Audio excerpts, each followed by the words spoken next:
উঠেছি তার সবটা তোমাদের সাথে শেয়ার করব। তো সকালে ঘুম থেকে উঠে সব কাজ সেরে আমি চলে যাচ্ছি বাবার বাড়িতে, কারণ বাবার বাড়িতে আজকে পুজো ছিল। তো গিয়ে দেখি ওরা সবাই মিলে পূজার কাজ কমপ্লিট করে নিচ্ছে। পর আমিও ওদের সাথে কাজে লেগে গেলাম। তো তোমরা দেখতে পাচ্ছ না আমার মা মাটির চুলার মধ্যে চাল ভাজি করে এটাকে পাউডার বানিয়ে তারপর অনেক কিছু চিড়া, অনেক কিছু যা যা দরকার সব কিছু করে নিয়েছে। অন্যদিকে ফলগুলো কেটে নিচ্ছি। আমার এদিক দিয়ে ফলগুলো কাটা হয়ে যাচ্ছে। আর দেখতে পাচ্ছ ওই যে ওরা বানিয়েছিল এগুলো সাইডে রেখে দিয়েছি। কি কি তোমরা বলবে কমেন্ট করে আমাকে। তো অনেকগুলো কলা পাতা নিয়ে আমরা এখানে পূজার জন্য রেডি করে নিচ্ছি।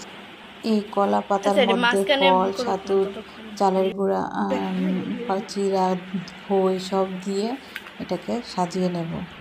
এখন আমরা সবাই মিলে পূজার প্রস্তুতি নিয়ে নিচ্ছি। দেখো কীভাবে সাজানো হচ্ছে, সব কিছু দিয়ে সুন্দর করে সেরে নিয়েছি। তো তোমাদের কাদের বাড়িতে এই পূজাটা করা হয়? তো এই দিনে সকাল থেকে আমরা কোনো কিছু না খেয়ে এই পূজাটা সেরে তারপর আমরা চিড়া মুড়ি যা যা তা খেয়ে নিই, তা সন্ধ্যা পর্যন্ত। আর রাতের বেলায় রান্না বান্না সেরে তারপর খেতে হবে। তো তোমরা দেখতে পাচ্ছ পূজাটা পুরোপুরি কমপ্লিট হয়ে গেছে। এখন আমরা সবাই সেরে নিচ্ছি। তো পূজা শেষ হওয়ার পর আমার বর আর আমার ভাই বসে পড়েছে প্রসাদ নিতে। প্রসাদগুলো খেতে এত ভালো লাগে তোমাদের বলে বোঝাতে পারবো না। যাদের বাড়িতে এই পূজাটা করা হয় ওরাই বুঝতে পারবে, ওরাই জানে। বাবার বাড়িতে এসে ওদের সাথে এই পূজাটা একসাথে করতে পারছি, আমার এটাই খুব আনন্দ হচ্ছে।